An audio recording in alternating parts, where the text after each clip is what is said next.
त्यांनी महायुतीची घोषणा केली, मात्र कुडाळ तालुक्यात सर्वाधिक बंडखोरीचे ग्रहण लागलेलं पाहायला मिळतंय. काय सांगाल? सिंधुदुर्ग जिल्ह्यामध्ये महायुती नाहीच आहे. राणे समर्थकांच्या विरोधात इतर पक्षांची लढाई आहे. आपण बघितलं असेल की गेल्या 5-6 टर्म मध्ये जे उमेदवार होते तेच उमेदवार आता पुन्हा एकदा वेगळ्या पक्षाच्या नावाने लढतायत.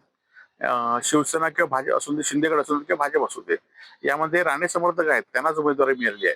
आणि त्यामुळे ही काय महायुतीची वर आमची लढाई नाही, आमची लढाई राणे समर्थकांविरोधात आहे आणि आम्ही ती लढाई जिंकू.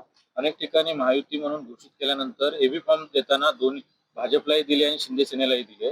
याकडे कसं पाहता? नाही, आता ह्याच्यामध्ये आता स्पर्धा सुरू आहे की महायुती राणेंनी केली आहे ती आता चव्हाण मोडतायत काय, ह्या दोघांमध्ये स्पर्धा आहे. आणि आता फॉर्म भरायच्या मागे याच्या शेवटच्या दिवशी यामधील सत्य काय ते कळेल.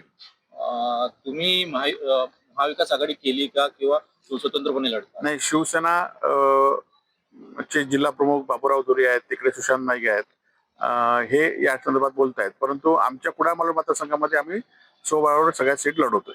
कल्याण डोंबिवली महानगरपालिकेत शिंदे सेनेसोबत मनसे येणार असल्याची चर्चा सुरू आहे आणि सत्ता स्थापनेसाठी गरज पडल्यास मनसेचा सुद्धा पाठिंबा घेऊ शिंदे सेना म्हणते. नाही, खरं तर आता शिंदे सेना एमआयएम वर युती करू शकते, भाजप एआयएम वर युती करू शकते. त्यामुळे आता कोण कोणावर युती करू सत्तेसाठी हे काय आता आमच्या कार्यकर्ता सांगू शकत नाही.